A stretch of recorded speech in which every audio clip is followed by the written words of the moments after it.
Okay friends, we have completed all the technical chapters. हमने 13 जो हैं वो टेक्निकल चैप्टर्स कंप्लीट कर दिए हैं। 13 नहीं बल्कि 12 टेक्निकल चैप्टर्स हमने कंप्लीट कर दिए हैं। टेक्निकल एनालिसिस में जो भी टूल्स यूज़ किए जाते हैं, जो भी हम टेक्निकल्स करते हैं प्राइस एक्शन के अंदर, price action, pure price action के टेक्निकल्स हमने सीखे। अब हम थोड़ा सा फॉरवर्ड मूव करते हैं। अब हम चैप्टर नंबर 13 में आ गए हैं, जिसका टॉपिक है मनी मैनेजमेंट एंड डिसिप्लिन। अब ये जो चीज़ मैं आपको सिखाने जा रहा हूँ, ये वीडियो पिछली 12 जो भी वीडियोस हैं, उन 12 वीडियोस के ऊपर बहुत ज़्यादा हेवी हैं। ये जो चैप्टर है, चैप्टर नंबर 13 और चैप्टर नंबर 14 जो आने वाला है, तो ये पिछले 12 चैप्टर्स जो हमने लर्न किए हैं, जिनमें हमने टेक्निकल्स को पढ़ा है, हमने टेक्निकल्स को अप्लाई किया है, जिसमें हमें टेक्निकल्स का मतलब ये नहीं कि सिर्फ टेक्निकल एनालिसिस हमने करी। उन टेक्निकल्स में कौन से पैटर्न है, कौन सी एंट्री पॉइंट्स हैं, कौन सी एग्जिट पॉइंट्स है, कितना टारगेट होना चाहिए, कहां पे एंटर होना है, कहां पे एग्जिट होना है, कितना रिस्क रिवार्ड हमारा रहता है, एवरीथिंग वी हैव डिस्कस्ड। हमने हर चीज को डिस्कस किया हुआ है पिछले चैप्टर्स जो भी हमने लर्न किए हैं। तो दोस्तों अब हम आ गए हैं चैप्टर नंबर 13, चैप्टर नंबर 13, जो कि बहुत ज्यादा इंपॉर्टेंट है। अगर आप इस चैप्टर को ध्यान से नहीं देखते, समझने की कोशिश नहीं करते, तो मैं गारंटी देता हूं कि आपके टेक्निकल्स आपके किसी काम के नहीं है।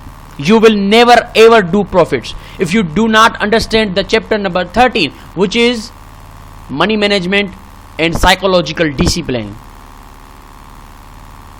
तो आज हम डिस्कस करेंगे चैप्टर नंबर 13 में what is money management and what is psychological discipline. Money management का क्या रोल है फॉरेक्स के अंदर, कैसे हम अपनी मनी को मैनेज करेंगे, और डिसिप्लिन क्या चीज है, कहते हैं डिसिप्लिन ट्रेडर, डिसिप्लिन, और डिसिप्लिन क्या है, व्हाट इज डिसिप्लिन। तो मनी मैनेजमेंट और साइकोलॉजिकल डिसिप्लिन हमारा चैप्टर नंबर 13 का टॉपिक है।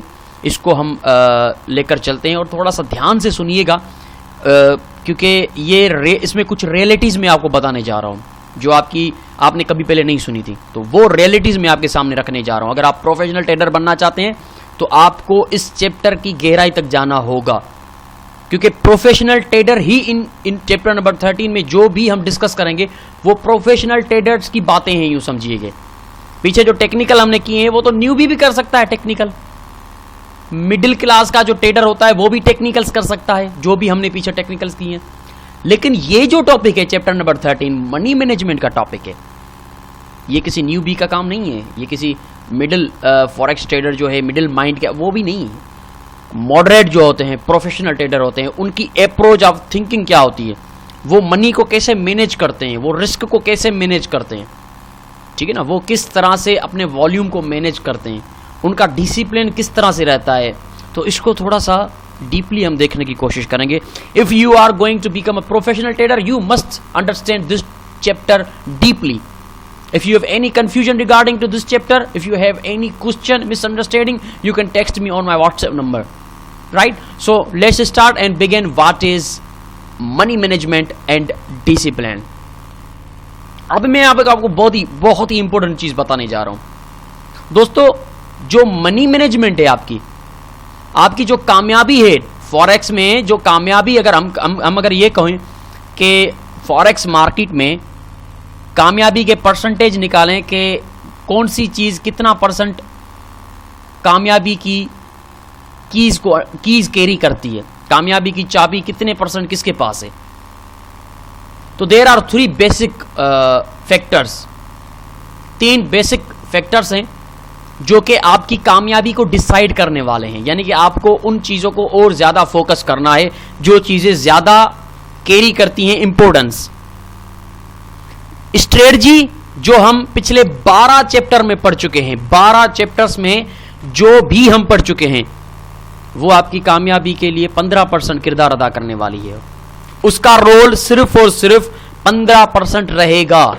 आपने जो भी सिस्टम बनाया है, आपने जो भी ट्रेडिंग करनी है, सिर्फ और सिर्फ 15% आपका स्ट्रेटजी है, आपकी प्राइस एक्शन है, आपकी टेक्निकल से जो भी आप पिछले 12 चैप्टर्स में सीख चुके हैं वो आपकी कामयाबी, आपके सक्सेस आपके प्रॉफिटेबल होने पर सिर्फ 15% ही इफेक्टेबल है, सिर्फ 15%। यानी कि 12 चैप्टर जो हमने पढ़े हैं, तकरीबन 12 चैप्टर्स में मेरे ख्याल से कोई 15 या 16 घंटे होंगे, तो 15 और 16 घंटे की जो ताबड़तोड़ मेहनत मैंने की है, आपने की है, उसका रोल सिर्फ इतना है कि 15% आपकी कामयाबी या नाकामी में वो रोल अदा करने वाली है। लेकिन फिर ये बाकी के परसेंट किस चीज का रोल है इसमें?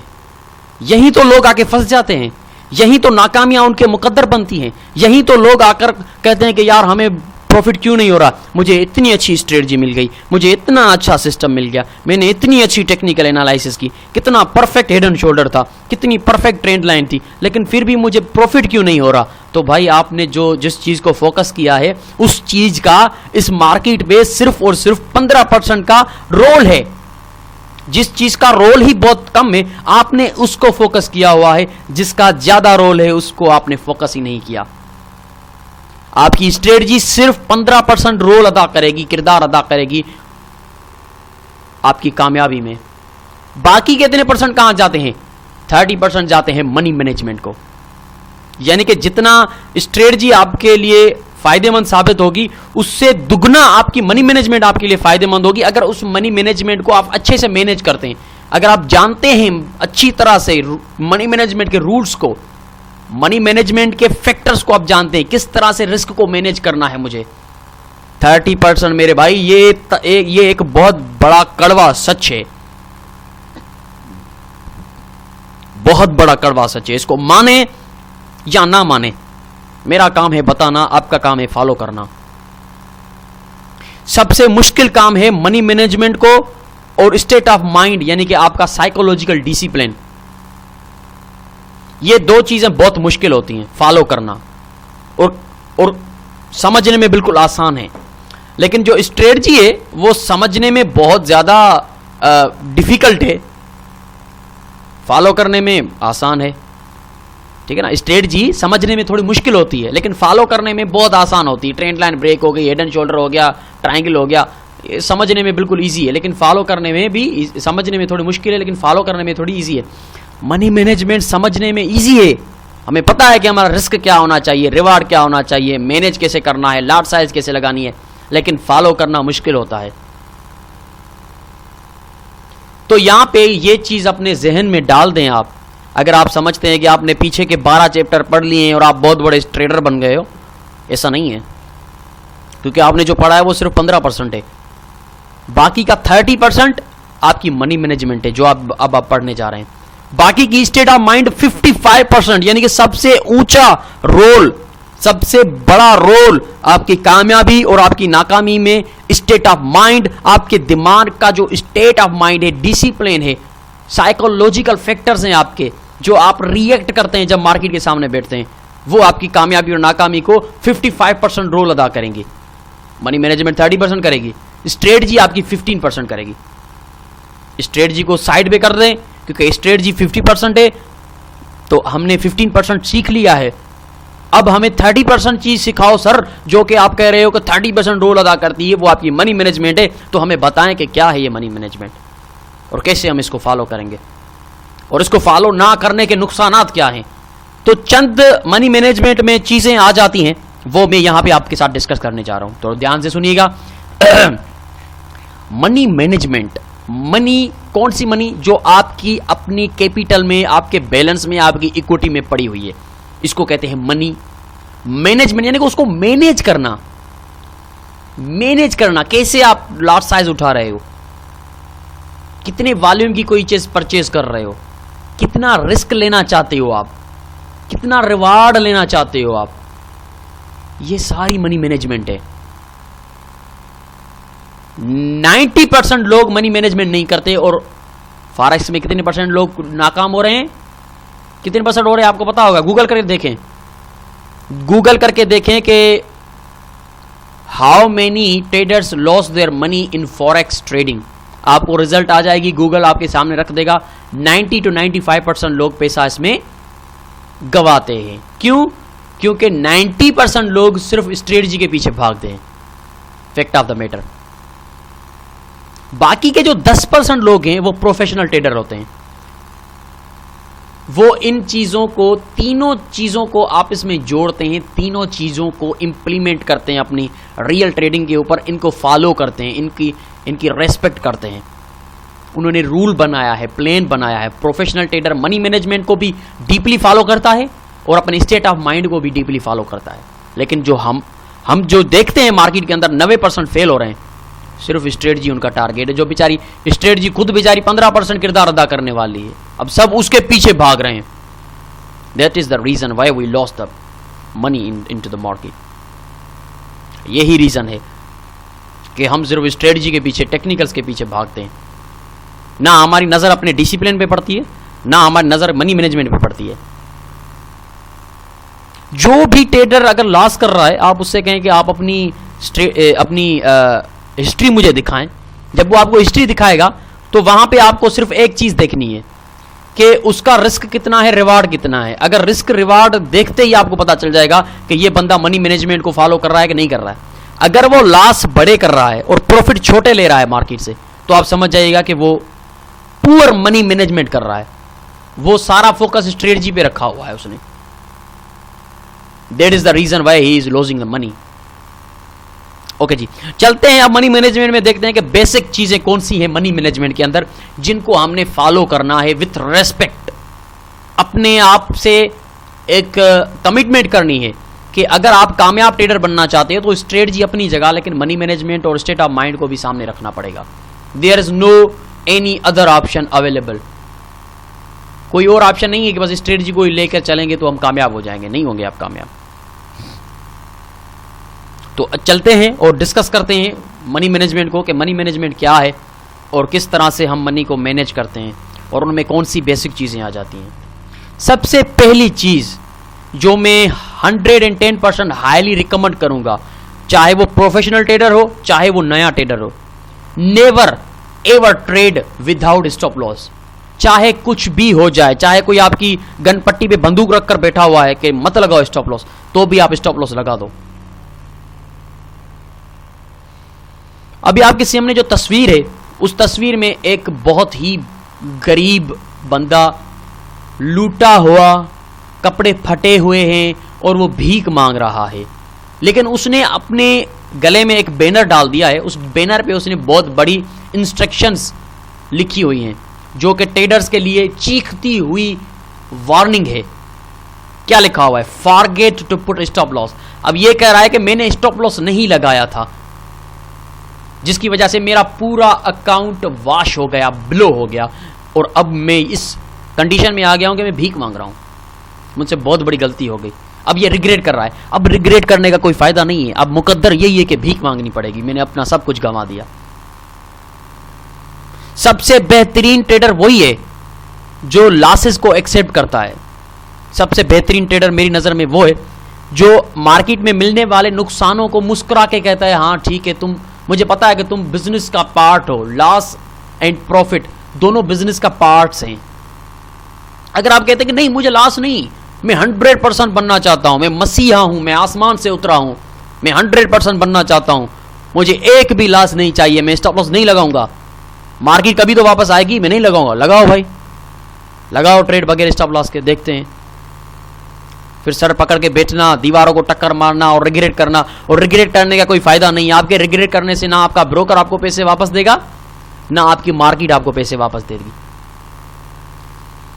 तो दुनिया की सबसे बेकार में बेकार अगर कोई ट्रेड है मेरी नजर में, तो वो ट्रेड है जिसमें स्टॉप लॉस नहीं लगा हुआ। चाहे इक्विटी आपकी कितनी भी बड़ी हो, इससे फर्क नहीं पड़ता कि यार मेरी इक्विटी बहुत बड़ी है, मैंने 1-2 सेंट की लाट लगाई है, इससे क्या होगा। मेरे पास लोगों की स्टेटमेंट्स पड़ी हुई हैं, वो मुझे भेजते हैं स्टेटमेंट कर, सर हमारा अकाउंट वॉश हो गया। मैं कहता अपनी स्टेटमेंट भेजो, देखूं कैसे वॉश हुआ है। तो 1 सेंट की लाट पे उन्होंने $500 नुकसान किया है। $500 1 सेंट की लाट पे। आप मुझे बताएं क्यों? क्योंकि उन्होंने विदाउट स्टॉप लॉस ट्रेड लगाई और इस उम्मीद में बैठे कि मार्केट आएगी वापस आएगी। मार्केट आने का नाम नहीं ले रही, मार्केट क्रैश हो गई, उनका अकाउंट वॉश हो गया। Never ever under estimate with the power of the market. Market रहम नहीं करती किसी पे। मार्केट कोई इंसान नहीं है कि आप पे रहम करे। मार्केट एक मशीनरी है, मार्केट एक अर्थमेटिक लॉजिकल सिस्टम बनाया हुआ है जो मूव करता है फंडामेंटल्स और सप्लाई डिमांड्स के ऊपर, बुल्स एंड बेयर्स के वॉल्यूम के ऊपर। वो मेरे या आपके कहने से नहीं आगे पीछे होगी, वो उन्हीं फैक्टर्स को फॉलो करोगी जिन फैक्टर्स पे उनको चलाया जा रहा है। तो never ever trade without stop loss. अगर आप स्टॉप लॉस नहीं लगा रहे तो मैं आपको गारंटी देता हूं कि आप कभी प्रॉफिट नहीं करोगे। अपना अकाउंट आज नहीं तो कल वॉश जरूर करवाओगे। काफी ट्रेडर मैंने ऐसे देखे हैं जो क्या करते हैं कि स्टॉप लॉस नहीं लगाते, उल्टा हेजिंग करते हैं। वाह जी वाह, क्या बात है। ये तो और भी ज्यादा बड़े अपने आप को जो है सियाने समझते हैं, इंटेलिजेंट समझते हैं। फिर क्या होता है, वो बीच में फंस जाते हैं। अब बाय की ट्रेड भी नहीं काट सकते, लॉस होगा। सेल की ट्रेड भी नहीं काट सकते, लॉस होगा। मार्केट उसके बीच में आगे पीछे हो रही है, वो सर पकड़ के बैठ रहे हैं और देख रहे हैं। 15 दिन गुजर गए, 1 महीना गुजर गया, मार्केट वहीं घूम रही है, ना पैसे आ रहे हैं ना पैसे जा रहे हैं। ओ भाई क्या फायदा फिर, मुझे बताएं। 15-20 दिन आपने वेस्ट कर दिए और पैसे भी आपने सबसे ठीक है, पैसा तो फिर भी कमाया जा सकता है, टाइम फिर नहीं आएगा कमाया, टाइम वापस नहीं मिलेगा भाई, टाइम कमाया नहीं जा सकता। तो ये जो हेजिंग करते हैं और 15-15 दिन हेजिंग वाली ट्रेड चल रही होती है, जब तक वो प्रॉफिट में आए तब तक वो बेचारे आंखें लगा के बैठ कर देख रहे होते हैं। उनको ये नहीं पता कि मैं अपना वक्त बर्बाद कर रहा हूं। इससे अच्छा नहीं है कि $5-6 का स्टॉप लॉस हिट करवा के दूसरी अपॉर्चुनिटी में ट्रेड करूं और $10-15 का टीपी हिट करवा के पिछला रिकवर भी हो जाएगा और मेरा प्रॉफिट भी हो जाएगा। यहां पे हमारी अकल क्यों मारी जाती है? तो हेजिंग भी दो तरफा की तलवार है, ऐसी तलवार है जो दोनों तरफ से आपको काटेगी। हेजिंग भी नहीं करना, सियाना बनने की कोशिश। मार्केट से बड़ा सियाना और कोई भी नहीं है, ये याद रखिएगा। मार्केट बहुत ज्यादा सयानी है हमसे। मार्केट के साथ चालबाजियां करेंगे, मार्केट हमें गिरा देगी। तो हमेशा रूल्स रेगुलेशंस को फॉलो करते हुए ट्रेड करना है। मार्केट के भी रूल्स हैं, उन रूल्स को फॉलो करके ट्रेड करेंगे तो हमें प्रॉफिट होगा। तो never ever trade without stop loss. मैं अपने क्लाइंट्स को, खासतौर पे जिन्होंने एशियन फॉरेक्स की डीवीडी परचेज की है, उनको हाईली रिक्वेस्ट करता हूं मैं कि प्लीज़, चाहे हालात कितने भी बुरे हो जाएं, चाहे आप पर कितना भी कॉन्फिडेंस सर पे सवार हो जाए, स्टॉप लॉस के बगैर ट्रेड नहीं लगानी। लाजमन आपको स्टॉप लॉस लगाना है, चाहे कुछ भी हो जाए। काफ़ी क्रैशेस हो चुके हैं मार्केट में, चाहे कितना भी बड़ा अकाउंट हो। आपने ब्रेक्जिट का क्रैश देखा था, उससे पहले स्विस फ्रैंक का क्रैश देखा था। ऐसे क्रैश आते रहते हैं मार्केट में, मार्केट का कोई भरोसा नहीं है। तो कभी ये गलती मत करना, विदाउट स्टॉप लॉस ट्रेड मत लगाना और हेजिंग भी मत करना। ना विद स्टॉप लॉस ना लगाने का अल्टरनेटिव ये है कि हेजिंग करेंगे हम। जो करो हेजिंग करो, अपना टाइम वेस्ट। तो भाई सबसे पहला बेसिक जो फैक्टर है मनी मैनेजमेंट का रूल है वो ये है कि आपने स्टॉप लॉस लगाना है। आपको नुकसान जो मिल रहे हैं मार्केट के, उनको एक्सेप्ट करना होगा।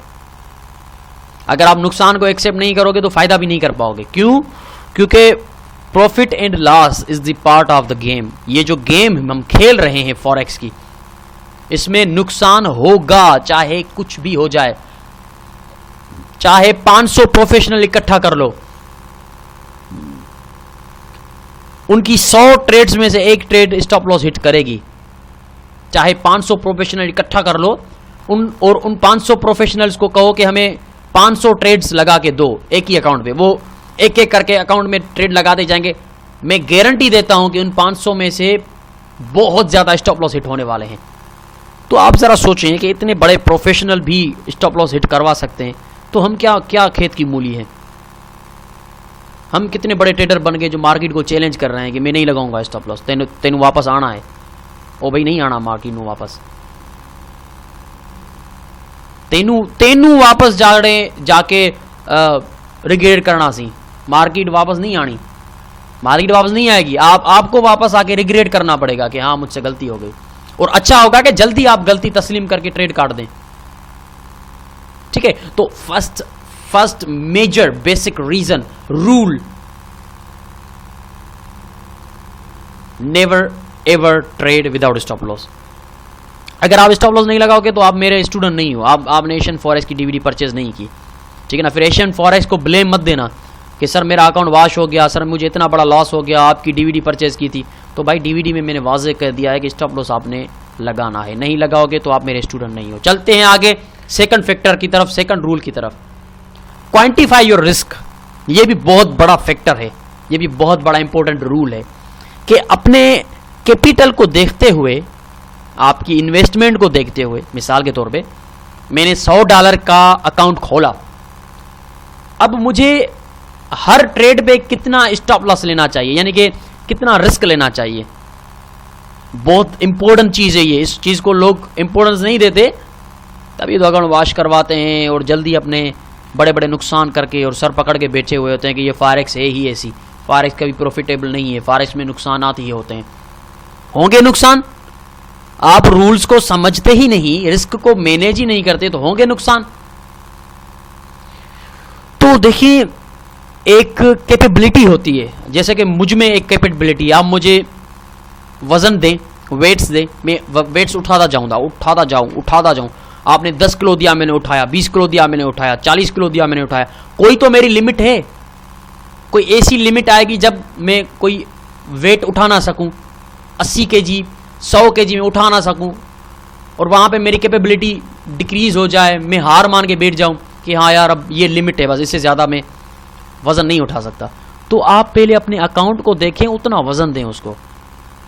$100 का अकाउंट है, स्टॉप लॉस $10 का रख रहे हैं आप, तो इतना बड़ा वज़न क्यों दे रहे हैं? यानी कि आपने अगर 3 ट्रेड लॉस की लगाई, अगर आपके 3 एसएल हिट हुए $10 के, तो पीछे बचेंगे $70, यानी कि 3 ट्रेड में आपने 30% अपने अकाउंट का गंवा दिया। ये कहाँ की अक्लमंदी है, मुझे बताएं।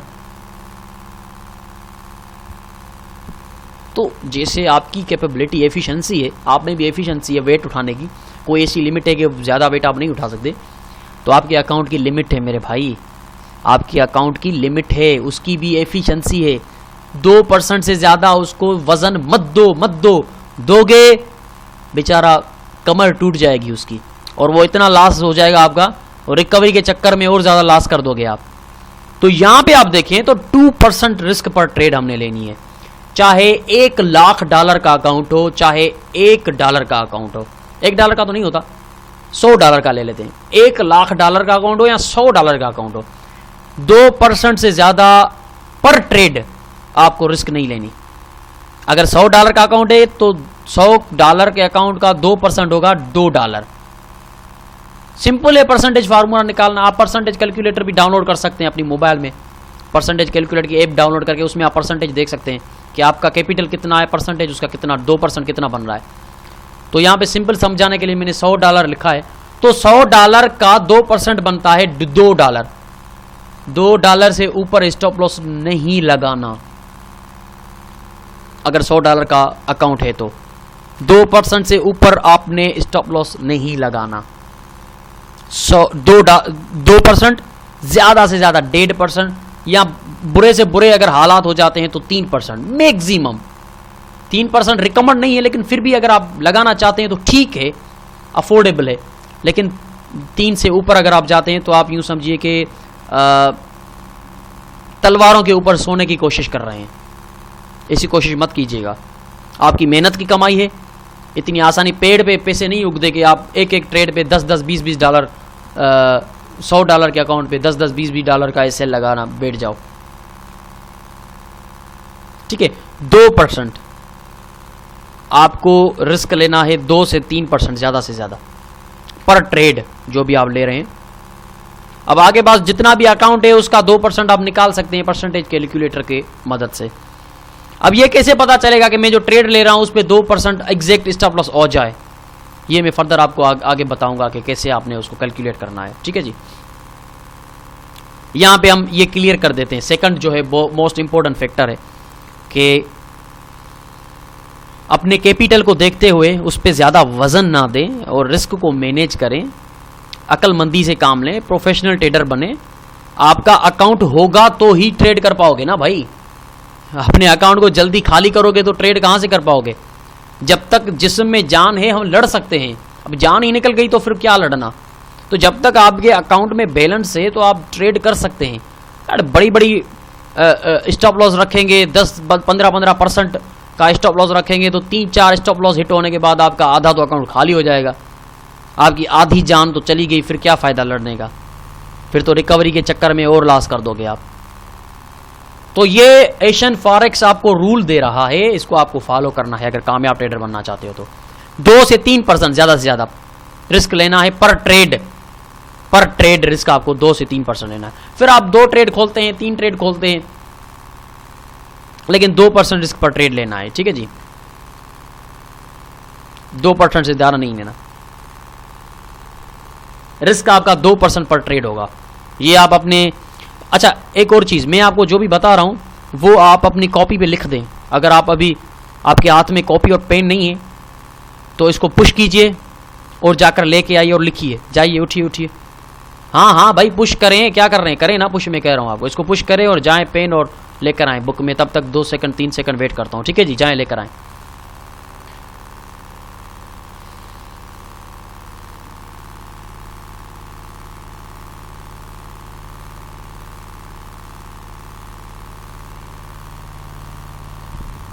अगर आप लेकर आए हैं तो अब लिखिए कि आप स्टॉप लॉस के बगैर ट्रेड कोई भी नहीं लगाओगे। ये चीज़ें लिखकर आप फिर सामने अपने एक मॉनिटर के चिपका देना, प्रोफेशनल बने थोड़ा सा।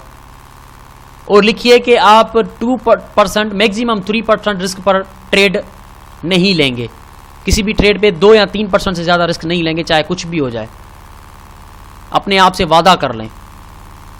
और ऊपर लिखिए एशियन फॉरेक्स के दिए हुए रूल्स, ठीक है जी। तो ये सेकंड आपका फैक्टर है कि आपने अपने रिस्क को थोड़ा सा देखना है कि आप रिस्क पर ट्रेड कितना लेने जा रहे हैं। अब चलते हैं थर्ड फैक्टर की तरफ कि तीसरा फैक्टर क्या है। रिस्क तो हो गया 2%, रिवार्ड कितना लेंगे हम। अब यहाँ पे बहुत ही इंपॉर्टेंट बात मैं आपको बताने जा रहा हूँ, बहुत ही काम की चीज़ है ये ध्यान से सुनिएगा। मैंने कहा ना, ये चैप्टर जो है ये बहुत इंपॉर्टेंट है, इसको ध्यान से सुनिएगा। आपकी कामयाबी और नाकामी में इसका रोल 30% है। 1 by 1 यहां पे ये जो आप देख रहे हैं 1 सेमीकोलन कहते हैं इसको शायद। 1 सेमीकोलन 1 का मतलब क्या है, ये जो पहला 1 है ये मेरा रिस्क है, ये जो दूसरा 1 है ये मेरा रिवार्ड है। यानी कि ये जो पहला 1 है ये मेरा स्टॉप लॉस है, ये जो दूसरा 1 है ये मेरा टेक प्रॉफिट है। तो यहां पे मैंने ये लिखा है, ये मैं आपको कहने की कोशिश कर रहा हूं कि कम से कम जितना रिस्क है उतना रिवार्ड रखें। अगर स्टॉप लॉस आपका 10 पिप है तो टेक प्रॉफिट भी 10 पिप होना चाहिए। ये रिकमेंडेशन नहीं है, ये मिनिमम आपको बता रहा हूं मैं लिमिट, कि कम से कम अगर आप रखते हैं तो 1 by 1 रखें। जितना स्टॉप लॉस उतना टेक प्रॉफिट। 50 पिप का स्टॉप लॉस है, टेक प्रॉफिट 50 पिप का होना चाहिए। $15 का स्टॉप लॉस है, $15 का टेक प्रॉफिट होना चाहिए। दोनों में इक्वलिटी रखें। ये आपका रिस्क टू रिवार्ड कहा रहेगा। रिस्क ये देखें, लेफ्ट साइड का 1 जो है रिस्क है, राइट साइड का 1 जो है रिवार्ड है, यानी कि टेक प्रॉफिट है। तो आपका रिस्क रिवार्ड कम से कम 1 by 1 होगा। लेकिन अगर मुझसे पूछेंगे कि आप सर कौन सा रिस्क रिवार्ड यूज करते हैं और कौन सी रिकमेंडेशन करेंगे, तो मैं करूंगा 1 by 2 या 1 by 3 हाईली रिकमेंड। और ये मैंने जो आपको स्ट्रेटजियां पीछे सिखाई हैं उसमें आपको 1 by 2 और 1 by 3 ही मिलेगा। जितनी भी स्ट्रेटजियां मैंने पीछे आपको टेक्निकल सिखाई हैं, 4 पैटर्न्स हो, फिबोनाची हो, ट्रेंड लाइन्स हो, सपोर्ट रेजिस्टेंसेस हो, कुछ भी हो, आपको वहां पे 1 by 2 कम से कम मिलेगा, 1 by 3 मिलेगा। तो मेरी रिकमेंडेशन आपका जितना स्टॉप लॉस है उससे दुगना टेक प्रॉफिट होना चाहिए, या आपका स्टॉप लॉस से 3 गुना बड़ा टेक प्रॉफिट होना चाहिए। इससे क्या फायदा होगा मैं आपको बताता हूं, इससे क्या फायदा होगा। मेरी रिकमेंडेशन के फॉलो करेंगे तो क्या फायदा होगा। अब यहां पे देखिए, आप परसेंटेजेस लिखी हुई हैं, ठीक है जी, और यहां पे रिस्क रिवार्ड लिखा हुआ है। अब मेरी जो रिकमेंडेशन है,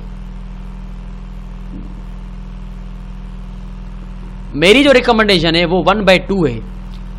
पहले शुरू करते हैं आपकी रिकमेंडेशन से। यहां पे देखिए 1 by 1, यानी कि जितना रिस्क उतना रिवार्ड आप रखेंगे। उससे क्या होगा, 100 ट्रेड आप ले रहे हैं, 100 ट्रेड्स आपने ली पूरा महीना और आपने रिस्क रिवार्ड रखा हर ट्रेड में 1 by 1, जितना स्टॉप लॉस उतना टेक प्रॉफिट।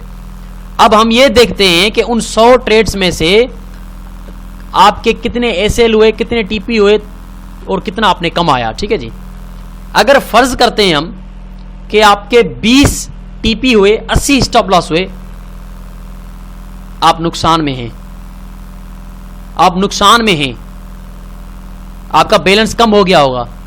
चलें, अगर 30 टीपी हुए हैं, 70 स्टॉप लॉस हुए हैं, तो भी आप नुकसान में हैं, तो भी आप नुकसान में हैं, आपका बैलेंस कम हुआ होगा। अगर 40 टीपी आपने करवाए हैं 100 में से, या 10 में से 4 टीपी करवाए हैं आपने, तो भी आप नुकसान में हैं भैया, क्योंकि आपने जितना रिस्क उतना ही रिवार्ड रखा है। 10 में से 4 टीपी करवाए हैं, फिर भी आपका लॉस है, फिर भी आपका बैलेंस कम हुआ होगा। चलें 50-50 करते हैं। 5 टीपी 5 एसएल हुए हैं आपके, कितने रिस्क रिवार्ड पे? जितना रिस्क उतना रिवार्ड। $50 का स्टॉप लॉस रखा था, $50 का टेक प्रॉफिट रखा था, 10 ट्रेड्स ऐसी की थी जिसमें से 5 के एसएल 5 के टीपी हुए, लेकिन फायदा कोई नहीं हुआ, यानी कि ना आपका नुकसान हुआ ना आपका प्रॉफिट हुआ, आप ब्रेक इवन पे आ गए। इसका मतलब है कि आपको और एक्यूरेसी चाहिए भाई। 6 टीपी, यहां पे देखें 60% आपको एक्यूरेट रहना पड़ेगा। 10 में से 6 टीपी करवाओगे फिर प्रॉफिट में जाओगे। 4 एसएल करवाते हो, फर्क नहीं पड़ता, होने दो 4 एसएल, फिर भी आप कमाओगे, आपका अकाउंट ग्रो करेगा। क्यों ग्रो करेगा? क्योंकि आपने कम से कम 1 by 1 रिस्क रिवार्ड रेशियो रखा है। ठीक है, तो इसका मतलब है कि 1 by 1 रिस्क रिवार्ड रेशियो पे अगर आप ट्रेडिंग कर रहे हैं, जो कि मिनिमम मैंने बताया है, अगर आप उस पे ट्रेडिंग कर रहे हैं तो आपको 10 में से 6 टीपी हिट करवाने होंगे, आपका अकाउंट ग्रो करेगा। ये मेरा प्रॉमिस है आपके साथ। ठीक है, चलते हैं मेरी रिकमेंडेशन पे। मैंने आपको रिकमेंड किया है 1 by 2 या 1 by 3। अब 1 by 2 पे अगर आप आते हैं नीचे यहां पे, तो आपको कितने टीपी हिट करवाने पड़ेंगे कि आप प्रॉफिट में रहोगे? सिर्फ 4 टीपी, यानी कि 6 एसएल करवाए हैं आपने, 4 टीपी करवाए हैं 10 में से। 10 में से आपने 6 एसएल करवाए हैं, सिर्फ 4 टीपी करवाए हैं, फिर भी आपका अकाउंट ग्रो कर रहा है। वाह! क्यों कर रहा है? क्योंकि आपने स्टॉप लॉस रखा था $10, टेक प्रॉफिट रखा था $20, दुगना। हर ट्रेड में स्टॉप लॉस $10, टेक प्रॉफिट $20, दुगना। सिर्फ 4 टीपी, 6 एसएल, टीपी से ज्यादा एसएल हुए हैं, लेकिन उसके बावजूद भी आप प्रॉफिट में हो। This is the power of money management. This is the power of money management, जो कि 30% अपना रोल अदा करती है। अगर 1 by 3 आप रखते हैं, ये वाला 1 by 3, तो आपको सिर्फ 3 टीपी करवाने हैं भैया। 7 एसएल करवा दो, 7 एसएल करवा के खुश हो जाओ। 7 एसएल हो जाएं और 3 टीपी हो जाएं तो भी आप डांस कर सकते हैं, आपको फिर भी प्रॉफिट है। कमाल है ना, ये मैजिक है, मैजिक, जादू है, जादू। अगर कोई आपसे पूछेगा कि भाई आपकी ट्रेडिंग कैसी जा रही है, आप कहेंगे कि भाई मेरे 7 एसएल हो गए हैं, 3 टीपी हो गए, तो वो कहेगा अरे बाप रे तुमने तो बहुत नुकसान कर दिया। तो तुम मुस्कुरा कर कहना कि भाई नुकसान नहीं किया, मैंने फायदा किया है, मेरा अकाउंट ग्रो कर रहा है। तो वो कहेगा ये कैसे हो सकता है, ये कैसे हो सकता है? तुमने 7 एसएल किए हैं, 3 टीपी किए हैं 10 में से, वो तुम्हारा अकाउंट ग्रो कैसे कर रहा है यार? तुम पागल तो नहीं हो या मुझे पागल बना रहे हो? तो तुम उसे अपनी स्टेटमेंट दिखा देना MT4 खोल के, ये देखो power of money management. 7 SL हुए हैं, फर्क नहीं पड़ता, 3 टीपी हुए हैं, अकाउंट ग्रो कर रहा है। $1000 की इन्वेस्टमेंट $1200 हो गया। क्यों हो गया? क्योंकि मैंने जितना रिस्क रखा था उससे 3 गुना बड़ा रिवार्ड रख रहा था। एसएल जितना रख रहा था उससे 3 गुना बड़ा मैं टीपी रख रहा था। फिर चाहे मेरे 3 टीपी क्यों ना हो, 7 एसएल होते हैं, होने दे, क्या फर्क पड़ता है, मैं फिर भी प्रॉफिट में हूं। This is the magic of money management. आपका दिमाग काम कर रहा है, मुझे बताएं। तो 1 by 4 बिल्कुल उसी तरह से 1 by 5 है, लेकिन इतना बड़ा हम नहीं रख सकते। तो मैक्सिमम 1/3 है। हमने जो सीखा है पीछे स्ट्रेटजियों में, उसमें 1/3 है मैक्सिमम। तो कम से कम बुरे से बुरे हालात हैं तो 1/1, वरना मेरी रिकमेंडेशन 1/2 1/3। मैं पर्सनली 1/3 भी रखता हूं, 1/2 भी रखता हूं। तो तैयार हो जाओ भाई, 1/3 रखोगे तो 7 स्टॉप लॉस हिट करवाने के लिए तैयार हो जाओ। खुशी खुशी से अपने स्टॉप लॉस हिट करवाना। पहले स्टॉप लॉस हिट होते थे तो दुख होता था ना, लेकिन अब 1/3 रिस्क रिवार्ड रेशो करना, स्टॉप लॉस हो तो डांस करना, फर्क नहीं पड़ता। बुरे से बुरी ट्रेडिंग भी करोगे तो 3 टेक प्रॉफिट तो हो जाएंगे, मुझे पूरा यकीन है। और ये चीजें कब आपके सामने आएगी? जब इनको इंप्लीमेंट करेंगे। अब ये सिर्फ देखने और सुनने में तो अच्छी लग रही है, लेकिन जब आप इसको अपनी मार्केट में इंप्लीमेंट करेंगे, आप इसको फॉलो करेंगे, बिल्कुल उसी तरह से ट्रेड करेंगे तो आपको फायदा होगा। अब ऐसी एंट्रीज कैसे हम फाइंड करें जिसमें ये रिस्क रिवार्ड रेशो रहेगा? अगर ये रिस्क रिवार्ड रेशो नहीं मिलता और हमें परफेक्ट एंट्री मिलती है तो फिर हम क्या करें, वो हम फर्दर आगे चलकर देखेंगे। जब हम स्ट्रेटजी बिल्ड करेंगे, फाइनल वीडियोस में मैं स्ट्रेटजीज बनाऊंगा, तो उसमें मैं आपको बताऊंगा कि अगर आपका रिस्क रिवार्ड फेवरेबल नहीं है और एंट्री बहुत ही परफेक्ट मिल गई है तो आप क्या करेंगे वहां पे, या फिर वही एंट्रीज आप फाइंड आउट करेंगे, वही आप टेक्निकल्स को देखेंगे, वही पैटर्न्स को देखेंगे, वही रिवर्सल सिग्नल देखेंगे, वही ट्रेंड कंटिन्यूएशन देखेंगे जिनका रिस्क रिवार्ड रेशियो 1/2 या 1/3 है। इसको फर्दर हम डिस्कस करेंगे। तो ये बहुत ही इंपॉर्टेंट चीज है, मनी मैनेजमेंट एंड डिसिप्लिन, के आपने मनी को मैनेज करना है। तीसरा जो मैंने आपको रूल बताया है वो है रिस्क टू रिवार्ड रेशियो अच्छा रखना है। मैंने काफी बेवकूफ देखे हैं, मुझे तो हंसी आती है ऐसे लोगों पे यार, मुझे यकीन करें मुझे हंसी आती है कि ऐसे बेवकूफ मार्केट में बैठे हुए हैं जो स्टॉप लॉस बड़ा लगाते हैं, टेक प्रॉफिट छोटा लगाते हैं। अब इससे बड़ा कोई बेवकूफ होगा कि जो $10 पाने के लिए $50 दाव पे लगा रहा है? अब इससे बड़ा कोई बेवकूफ होगा? अरे भाई तुम कर क्या रहे हो? मार्केट से $10 हासिल करने के चक्कर में तुम $50 मार्केट को देने के लिए तैयार हो? ये अक्लमंदी है कि बेवकूफी है? मत करो ऐसा। $10 हासिल करने के लिए मार्केट को भी $10 ही दो, ज्यादा ना दो। हमेशा मार्केट को देते हो तो थोड़ा दो, मार्केट से लेते हो तो ज्यादा लो। ये रूल बना लो, लिखो। आपने कॉपी लेकर आए होंगे मुझे यकीन है। लिखें कि मार्केट को दूंगा थोड़े, मार्केट से लूंगा ज्यादा, रिस्क रिवार्ड फॉलो करूंगा 1/2। बुरे से बुरे हालात में अगर कोई एंट्री मिल जाती है तो 1/1 मिनिमम। जिंदगी में कभी भी मैं अपना स्टॉप लॉस टेक प्रॉफिट से बड़ा नहीं रखूंगा, चाहे कुछ भी हो जाए। अगर मुझे एंट्री नहीं मिलती, भाड़ में जाए, क्या फर्क पड़ता है? मार्केट नहीं भागे जा रही, कयामत तक चल रही है मार्केट, कल करूंगा ट्रेड। लेकिन मैं अपने रूल्स को, अपने ट्रेडिंग प्लान को फॉलो करूंगा। मुझे कामयाब बनना है। एशियन फॉरेक्स की डीवीडी में कोई मूवी नहीं है जो मैंने देखी, एंटरटेनमेंट कर ली और भूल गया। नहीं, ये मेरा कैरियर बदलने के लिए ये कोर्स है जो मैं कर रहा हूं। मैं अपना फ्यूचर ब्राइट करने के लिए ये कोर्स कर रहा हूं।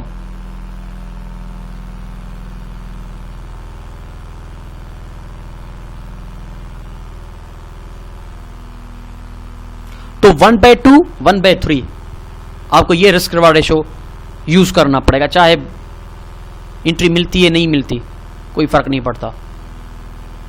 आपको एक्यूरेसी कम हो गई ना, स्टॉप लॉस का डर खत्म हो गया। होने दे स्टॉप लॉस, 1 हो गया, 2 हो गया, 3 हो गए, 4 हो गए, 5 हो गए, 6 हो गए, 7 हो गए, क्या फर्क पड़ता है? 3 टेक प्रॉफिट हो जाएं, मेरा सारा रिकवर भी हो जाएगा, उल्टा प्रॉफिट भी हो जाएगा। This is the power of money management. अब आप खुद दिल पे हाथ रख के बताइए कि वाकई ही 30% रोल है इसका कामयाबी में? हाँ है। अगर इसको हम फॉलो नहीं करते और टेक्निकल एनालिसिस को फॉलो करते हैं तो क्या हम कामयाब होंगे? नहीं होंगे। तो हमेशा टेक्निकल को भी रखेंगे सामने, मनी मैनेजमेंट को भी रखेंगे, अपने डिसिप्लिन को भी मेंटेन करेंगे। ये है प्रोफेशनल्स की secrets. Today the secrets of the professional traders finally revealed, आपके सामने रिवील हो गई कि जो सक्सेसफुल ट्रेडर्स हैं उनकी सीक्रेट्स क्या हैं। ये आपके स्क्रीन के सामने जो सीक्रेट लिखी हुई है, करें इसको फॉलो। सक्सेस ना हो, डीवीडी के पैसे में दुगना करके आपको वापस कर दूंगा, ये मेरा प्रॉमिस है आपके साथ। लेकिन अगर आप इन रूल्स को फॉलो करते हो आपको कामयाबी मिलेगी, नहीं करते हो there is no guarantee. Asian forex तो क्या पूरी दुनिया की डीवीडीज आप परचेज कर लें, सिर्फ देखने के लिए परचेज करेंगे, no guarantee of success, loss ही होगा भैया। चलते रहो, खड़ी का नाम खटारा, चलती का नाम गाड़ी। इन चीजों को चलते रहना है, अपने साथ इनको लेकर चलना है, अपने सिस्टम को खटारा नहीं करना। ओके जी, 3 मैंने ये आपको फैक्टर बताए हैं मनी मैनेजमेंट के। उसके बाद नेक्स्ट चलते हैं हम, ये बहुत इंपॉर्टेंट, आप इसको कॉपी पे लिख दें, रिस्क रिवार्ड रेशो को। ओके जी, नेक्स्ट चलते हैं अब फैक्टर नंबर 4 की तरफ के। चौथा फैक्टर रूल क्या है मनी मैनेजमेंट का, जिसको फॉलो करके हम कामयाबी हासिल करना चाहते हैं या करेंगे।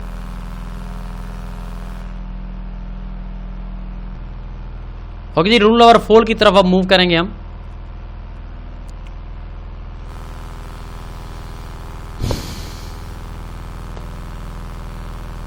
Avoid trading too aggressively.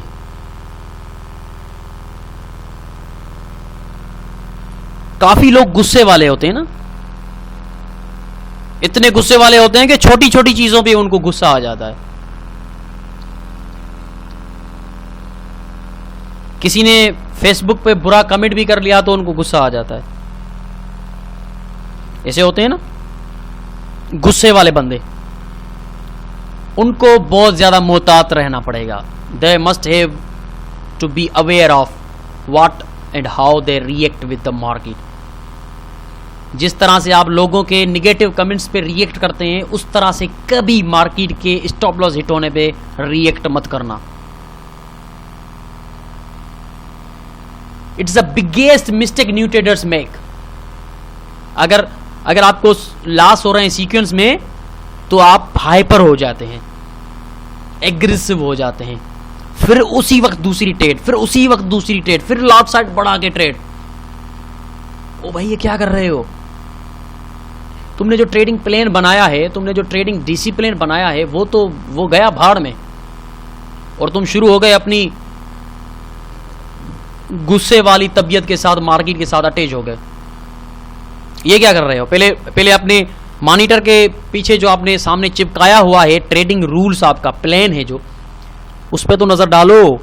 वहां पे लिखा हुआ है कि आप कभी भी 3 स्टॉप लॉस हिट हो जाएं आपके बैक टू बैक, तो आप उस दिन ट्रेडिंग नहीं करोगे। लेकिन यहां पे आप एग्रेसिव हो गए हो बहुत यार, ट्रेड के ऊपर ट्रेड लगाए जा रहे हो, क्या हो गया तुम्हें? और सामने देखो क्या लिखा हुआ है तुम्हारे रूल्स, एशियन फॉरेक्स ने जो आपको बताए थे, सामने लिखा हुआ है कि 2% से ज्यादा या ज्यादा से ज्यादा 3% से ज्यादा रिस्क पर ट्रेड आपने नहीं लेनी। यार तुम इतना गुस्से में आ गए हो, इतना एग्रेसिव हो गए हो कि तुम अब 5-5, 8-8% पर रिस्क पर ट्रेड लेने जा रहे हो। क्यों कर रहे हो ऐसा अपने साथ? क्यों अपने आप को नाकामियों की तरफ धकेलना चाहते हो? मत करो ऐसा रिएक्ट मार्केट के साथ, ज्यादा रिस्क मत लो। गुस्से में इंसान हमेशा जब भी हमें गुस्सा आता है ना, तो हम क्विक रिवेंज चाहते हैं, यानी कि उसी वक्त रिवेंज लेना चाहते हैं। फिर हम भूल जाते हैं रिस्क को, भूल जाते हैं अपने रूल्स को। सामने जो रूल्स का लगा हुआ आता है उसको हाथ में उठा के फाड़ के फेंक देते, भाड़ में जाओ, काहे के रूल्स। ये मार्केट साली इतनी अच्छी हो गई कि मुझे इतना लॉस दे रही है, अभी देखता हूं इसको, बढ़ाओ लॉट साइज, देखता हूं कैसे नहीं जाती, ठा हो गया स्टॉप लॉस, और बढ़ाओ लॉट साइज, देखता हूं अब तो आएगी, ये तो मेजर सपोर्ट है, ठा स्टॉप लॉस हो गया। अब मुझे बताएं। और गुस्सा इतना बढ़ता गया, स्टॉप लॉस हिट होते गए, गुस्सा इतना बढ़ता गया कि जब तक अकाउंट वॉश नहीं हुआ तब तक बंदा उठेगा ही नहीं। This is the human psychology, इंसान की साइकोलॉजी है। तो भाई एग्रेसिव ट्रेड कभी मत करना, सिर्फ नुकसान के फेज में नहीं बल्कि प्रॉफिट के फेज में भी एग्रेसिव हो जाते हैं लोग। टीपी हिट हुआ, ठा दूसरी ट्रेड, टीपी हिट हुआ और ज्यादा बड़ी ट्रेड। यार ये तो बहुत जबरदस्त, वाह वाह क्या, आज तो मेरा सितारा गर्दिश में है, हाँ आज मेरा लक खुला हुआ है, टीपी हो रहे हैं, और बड़ी ट्रेड हो गया टीपी, और बड़ी लाट लगाई, आज तो अकाउंट को डबल करना, यार आज मेरा सितारा गर्दिश में है। और वही जो बड़ी ट्रेड लगाई वही ट्रेड आपका पीछे का सारा प्रॉफिट अपने साथ लेके गई और उल्टा लॉस भी करके गई। क्यों हुए तुम एग्रेसिव? तो एग्रेसिव होने से बचना चाहते हैं तो सबसे बेहतरीन रूल यही है कि आपने अपने बुक पे ऊपर रूल्स लिख के आपके अपने सामने चिपका देने हैं।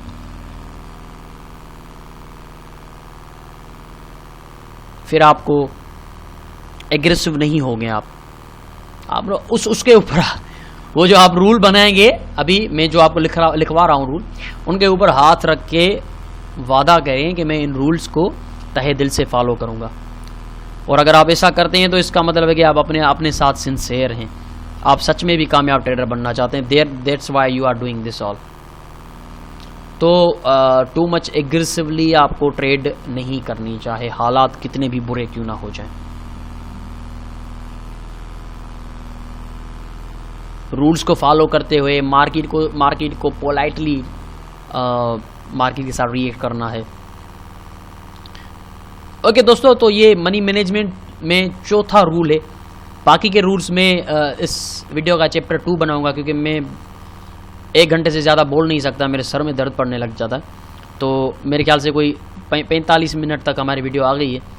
तो इसका रूल इस मनी मैनेजमेंट का रूल नंबर 4 यहाँ पे कंप्लीट होता है। बाकी के रूल्स इसी चैप्टर का पार्ट 2 आप खोलेंगे, उसमें आपको मिलेगा। ये पार्ट 1 है, ठीक है जी। ये चैप्टर नंबर 13 का पार्ट 1 है। चैप्टर नंबर 13 का पार्ट 2 खोलें, वहीं से फिर शुरू करेंगे चैप्टर नंबर 13 का पार्ट 2। रूल नंबर 4 यहां पे, उसमें 5 होगा, वहां से हम स्टार्ट करेंगे। ओके, तो मिलते हैं पार्ट 2 के वीडियो में। और ये चीज़ ज़रूर लिखिएगा, अभी लिख दीजिए, ये वीडियो खत्म होने से पहले लिख दीजिए ये 4 रूल्स, और उस रूल्स के ऊपर हाथ रख के कसम खाइए कि आपने फॉलो करने हैं। ओके जी, तो चैप्टर 13 अभी कंप्लीट नहीं हुआ, बल्कि चैप्टर 13 का पार्ट 1 कंप्लीट हुआ है। इसको कंटिन्यू करेंगे चैप्टर 13 को वीडियो 2 में। ओके जी, चलते हैं वीडियो की 2 में मिलते हैं।